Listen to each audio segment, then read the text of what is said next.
All right. My name's Paul. I've got autism and I make random videos about my version of autism and I stick them up on the internet just in case anyone wants to watch them. Now, before I even begin, I've got to put my glasses on. There we go. God, I can see.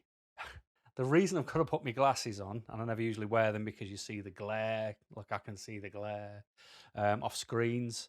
But the reason I've got to wear them is because I have a splitting headache. And when I get a headache, I can't see very well, which is probably a medical condition that I should get checked out. But here we are. It's very hot. It's 29.9 degrees in the man cave right now. And oh, something just changed on there, but I don't know what it was. Anyway, oof, bit of beard itch going on then. Yeah, it's just hot. It's been hot in England, which is rare. You know, if it is hot in England, it's usually hot for about 3 days a year, you know? And I've just had 32-degree heat for 9 days straight, which is unheard of. It's barbaric. I'm sweaty now. My glasses, I can feel them slowly just sliding down my nose because I just create instant clammy sweatiness, which is horrible. Honestly, I hate the heat. I don't like breathing in warm air. If I'm on holiday, I'm either in a shade, the sea, or the pool. I don't lie in the sun. I've got no aspirations to be a baked potato. So why would I want to lie in the sun and get cooked? It makes no sense to me. No, I don't like wearing shades when I'm driving, but I have to, or oh, I don't know, I'll crash. Um, I just really don't like it. And the coldest it's been is 17 degrees in these 9 days, and that was at 4 a.m. one night. Now, I have a problem. I've got lots of problems, but the problem I've got in this instance is I can't sleep with the window open. I just think Spider-Man's gonna swoop in and start beating me up. I don't know. I just can't sleep with the window open. I don't like it. So even if the window is open and I can get a little bit of a cool breeze coming in, even though it's not been windier than 2 miles an hour either, this has been horrible. Um, I'll have the window open all day, all night until bed, then I close it and then it's instant sweat again. It's just horrid, honestly, and houses in England don't come as standard with air conditioning in, and air conditioning isn't really anything outside of commercial units. It's very, very rare if you go to a house and it's got air conditioning. At best, it might have a portable air conditioning unit. But from what I'm aware of, because I've done a little bit of digging because I'm too hot, is there's two types. So one type is you fill it with ice cubes and let it do its thing, which the ice will melt instantly. So I don't know where the cooling's going to come from. And plus, the noise level is quite high. And the other one is you have to attach a hose, feed the hose out of an open window, which I can't deal with, and which is going to then allow it to have cool air blowing in the room to then expel the hot air. But if the window's open, I can't sleep. And if the window's open, it's going to get all the cold air out as well. So, and they're noisy. So I can't even have a portable air conditioner. I've got to have a fixed one, which guess what? Cost the most. So I'm stuck. These 9 days, if I've had 20 hours sleep across 9 days, I'm being very, very, very generous because I am very tired. I'm having multiple coffees a day, banging headache, eyesight's going a bit. It's really not nice. Hate the heat, but I think I've made that perfectly clear. I am honestly wishing my life away to get to winter. I adore the winter. I know a lot of people get seasonal affective disorder in the winter. The sun has gone, the nights are dark, it's cold, it's raining. But for me, I get seasonal affective disorder now when it's sunny, when it's never dark. It's like I've got the opposite effect. Because honestly, I've got the visions now, of I can visualize it. I'll have my thick socks on. I'll be in fresh pajamas after a shower. I'll have my dressing gown on, house coat for everyone else, uh, and I'll have a cup of warm tea.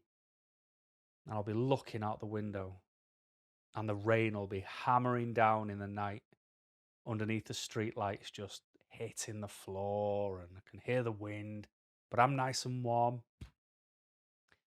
That to me is everything. That's where I recharge. It feels phenomenal, and I can't wait.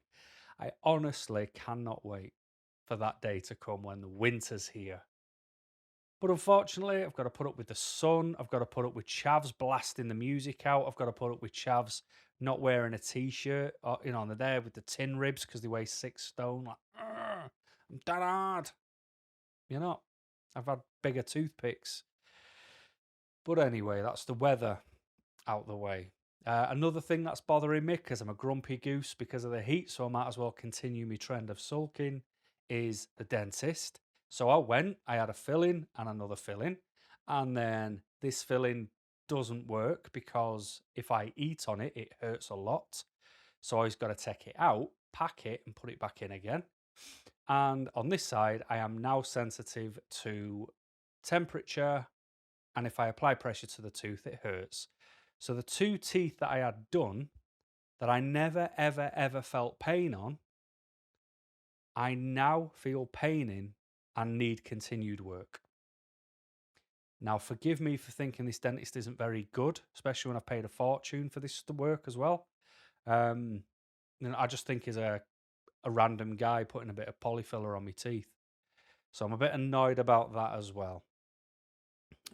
So once he's fixed his issues for free, because I've already paid for it, I'm going to have to find another dentist because I can't use NHS dentist for those of you in England because they only give 10-minute appointments where I live, and the person who is the dentist in my local place doesn't care about your autism. She just doesn't care. And if you need a longer appointment than 10 minutes, she's not interested. Which I know is her fault. She has to abide, but she's just this old, grumpy Scottish woman. And she's a really good dentist, but her bedside manner is revolting, to say the least. So, yeah, I've got to go private, which is horrible because I'm working to compensate my autism. And I've also today just had to pay £339.98 for my air conditioning to be fixed again. Because I'd already paid 156 quid to get it fixed, but they just regassed it. But then there's also an issue with the seals. The seals needed fixing for 188 quid. The car needed a diagnostic running on it, which was 95 quid. And there was water in my brakes, which was 45 quid. It's just, I'm working to pay for a car that I have to go to work in. Endless cycle. And then the little bit of money I do get left after paying a mortgage goes towards saving to then pay for dentist trips because I can't go to the NHS. It's not good being autistic sometimes, I'm telling you. Anyway, speaking of being autistic, there's been some things that I've been doing a lot of thinking recently because I've not been able to spend time at the computer. I've not been able to spend time doing my normal hobbies because of the heat. So I've been lying on floors in just my boxer shorts, surrounded by fans, just trying to keep my core temperature down so I don't combust. And I've just been doing a lot of thinking about happiness and your self-worth and what you're willing to accept. And I don't know what this video is going to be about. I think it's going to be more about the self-worth, because the happiness one I want to save all by itself, because there's an email based off what triggered that, and I want to talk to you about that one in a bit more depth. But I've never been very supportive of me. I've never really given myself top marks. I've never, like if I was the tutor marking the test, which is me, I'd give myself maybe a D at best. Not a D like that. Get that out your mind. The grade D, you dirty people. Yeah, I just give myself that. I wouldn't be giving myself a C, a B. I'd never give myself an A. I don't know why all these letters are making it sound rude, but I should have found a different analogy, I think. But yeah, I wouldn't have graded myself the best. I wouldn't have said I was the worst, but I would never have given myself props. I would never have been interested in making sure that I was all right, making sure that I'm important, making sure that my mindset, my outcome is just, I would never have thought or given myself credit that my outcome needs to be just as important as somebody else's. And I know there's a big argument going on in the world now about, people who say, equality of opportunity is what's needed, not equality of outcome. And I fully support that. But I just didn't have self-worth. I didn't think I was important. I didn't think that one of the things I've tried to do as I've done these videos is slow down how I speak. And every now and again, I get the voice in the back of my mind going, Paul, you're talking too quick, slow down, which it just did then, which is why I paused. And the reason for that is I never felt important enough to have my voice heard. And I don't know why that was the case. I just always thought people were better than me, like they were more impressive than I was.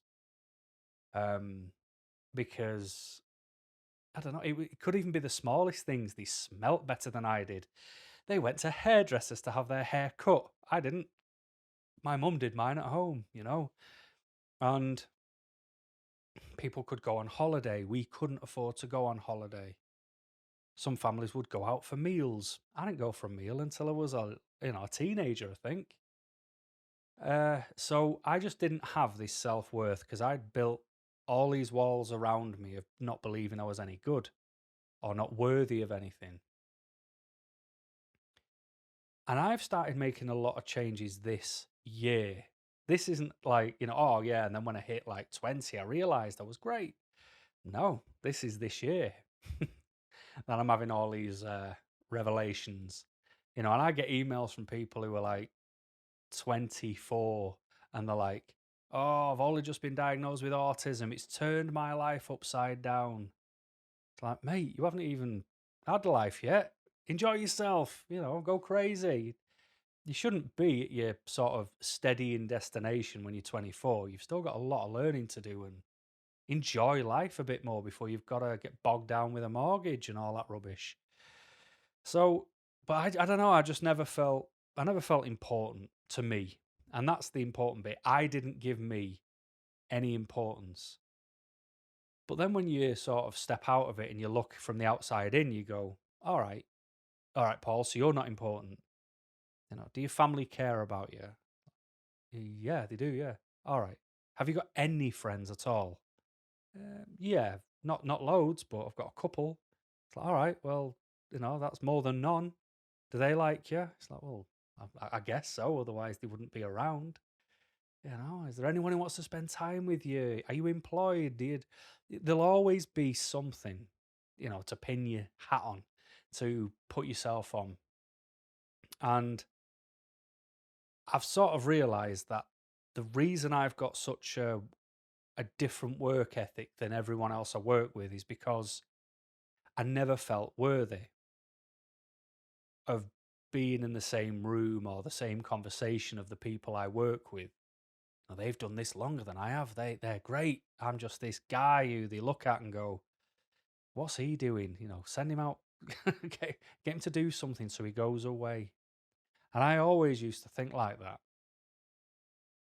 And then it's only recently that, and it's crazy because the most profound things for me are always really obvious, or they're said by normal people.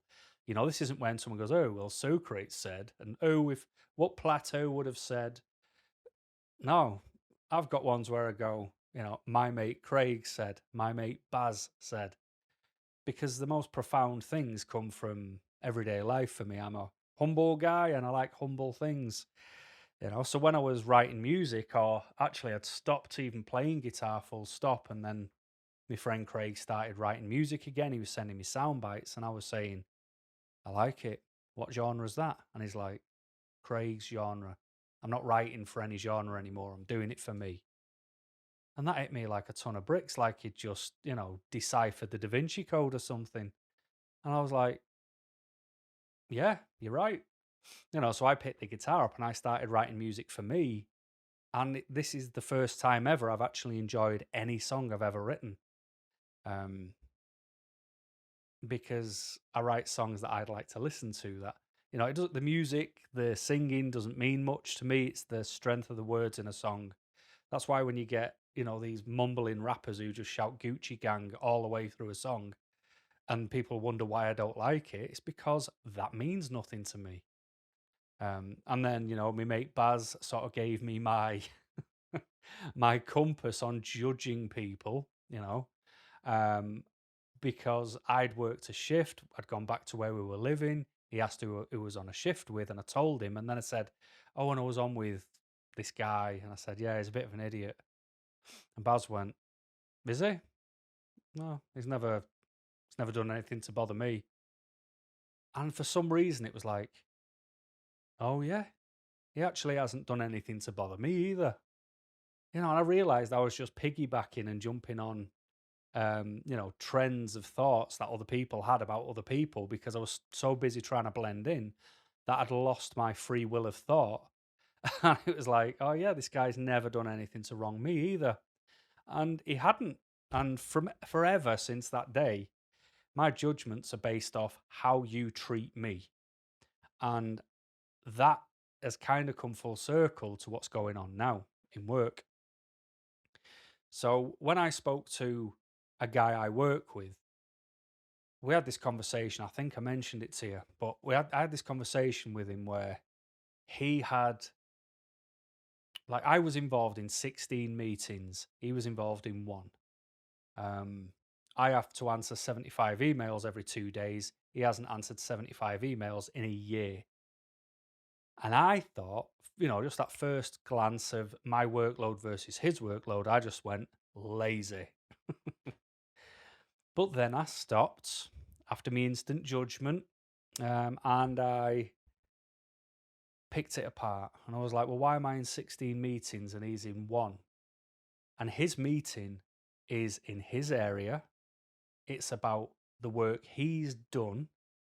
And it's about a building that he has the safety consideration for. Not directly, but, if you find something wrong, you've got to stay involved. So he was absolutely doing that. I don't know. And I said, how many emails do you get? And we seem to get around about the same amount of emails, but he just doesn't respond to them. Because he says, unless that email is absolutely for me because no one else in their management chain can find an answer or fix it, I'm not responding. I'll respond to it when it hits all them markers, but outside of that, I'm not responding, because there's a chain of command. They should follow it. If they're asking say, for example, housing or an office question, then they need to go to the right people. If they're looking for fabric of property or something, they need to come, need to go to the property department. If they're looking for records, your PPM records, shouldn't come to me either. There's a department for that. And he was right. So there's me burning myself out because I'm trying to do everything and he's just going, no, I'm doing nothing but. So it was like chalk and cheese, but he's not stressed and I am. So when I'm lying there on the floor in just my boxer shorts, 32-degree heat, surrounded by fans, crying because it's so hot, just been doing a lot of thinking. And what I was doing was I was kind of telling myself, you have to be more like him than like you, because he's not wrong. It might get him a bad reputation in a way, but I kind of need to meet me and him in the middle. That's who I need to become. And then something happened in the week which helped. make a decision for me. So I realize that one of the things I do now is I basically will meet someone in work or whatever it is, and I'll go, "Hiya, my name's Paul. You all right?" And I will give them rope and say, "There you go. You can use that to hang yourself or not." Obviously, not really. I don't really give them rope. I'm not a nutcase, but proverbial. That's what I do. And something's happened now in work where someone has hung themselves off the rope I gave them. So I've been heavily involved in. It's really difficult to tell you, but basically, let's break it down into an alphabet. I'll use letters again and try and avoid the mistake I made a minute ago. But I am person A. My work is at person A's position. Then when I find something wrong, it goes to person B or it goes to person C for remedy, for rectification. Now, I stay involved. So once it's gone from A to B, I stay involved with B, even though I shouldn't because I'm the only person who does in the company that does. And I do it because I've got the experience to do it. And then person B's job, he has to talk to a lot of contractors. And I've then become involved in meetings with contractors with person B to talk about the concerns I identify. And that's usually not the way you do it. When everybody's competent in these positions, person A finds what's wrong, sends it to person B, person C, and that's the last you ever have involvement with it. But unfortunately, person B that I deal with is not competent to do the job. And that's why I offered my assistance. Because they should be going out, scoping these buildings with a contractor to ensure costs stay low. But he doesn't know anything about buildings, so he can't, which is really redundant. But then the contractor I'd been involved with had sent an email to person B saying something derogatory about me. And I didn't get angry. I got like, what? I had the initial bother, but then I realized that I was doing a lot more than I should. And now I'm not anymore. And I sent an email to person B, copying in this contractor saying, due to the reference of, and copied what he said, I am no longer going to assist with this in discussions with any contractor at all. They are third party accredited. We need the quality assurance. So, they are third party accredited. They are competent to create specifications of work. Do not come to me again. If this was internal, I'd have raised a grievance. However, it's external, therefore I'll ignore it. And I felt great for doing that because I know my self-worth now. I still struggle with everything on a daily basis. I know what I have to struggle with the autism. I know I have to do a hell of a lot more to get up and get out of bed and get on the road than a lot of other people do. The battles you have with yourself, they just become second nature, but they wear you out. But I've helped more than I needed to, and someone has now ruined that. But I've now got the evidence to say why I'm not doing it anymore. And person B emailed me back going, "Oh, I'm sorry for that. However, we need to maintain a good working relationship." And I said, no, you can come to me and ask me for further clarification. You can come to me and offer alternative arrangements. That's it. And I'm always happy to do that. But as for discussions with contractors, that is now dead in the water. And I know he's gone off sulking and he can go and tell his boss, he can go and tell whoever. But the bottom line is, if you were to look at my job description, it doesn't involve anything what I've been doing, which have been taking up a lot of my time. So now I'm removed, and it's all about self-worth. And I'm not willing to be referenced the way I was referenced.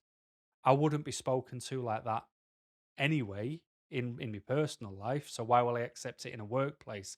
I'm there doing that job to get paid to live my life. I'm not there to be spoken to like an idiot or referenced as some sort of idiot, especially by someone who in the actual reference was wrong. So yeah, I've kind of sat back, patted myself on the back for going, well done, Paul. You stood up for yourself. Well done. You know your self worth, and your self worth is to not be referenced like that, not be spoken to like that.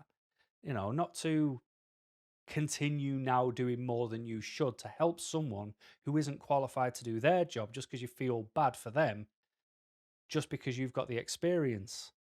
No. If this guy who's not competent to do his job now starts to falter, that's not my fault. That's his fault, and his boss's fault, and his boss's boss's fault, because none of them have got the qualification they need to do that section of work. And instead of going, we really do, let's get on it, they just don't. They just get on. They just, oh, let's carry on. Let's hope for the best. So that's going to fall down like a house of cards, which, again, not my fault.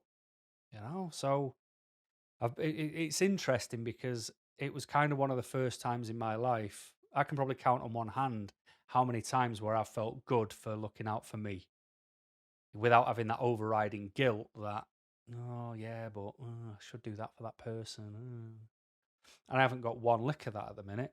You know, I remember when I was up in Edinburgh and I was working all the hours God sends, doing all the shifts my friend didn't want to do.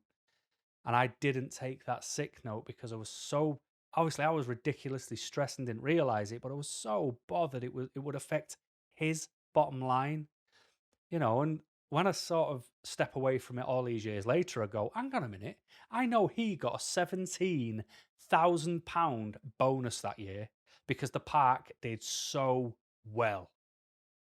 But I work the shifts where it makes the difference. And you know how much he gave me? Nothing at all. And all I did was put myself through the ringer and become ill, thinking of him. And he didn't even say thank you. You know, and crazily enough, I'll still talk to this guy, but he's got to message me. You know, I won't go out my way to talk to him unless he wholeheartedly apologized for, you know, doing what he did, because, you know, it was well over 10 years ago now, and that was his first park. He's been doing that job ever since, whereas I've moved on and up. I've done all right when I started looking out for me. But it's very important that your self-worth is, you know, means a lot to you, because, as I said, when you're autistic, you have a lot to deal with anyway by default. Just to get up, get dressed, leave the house.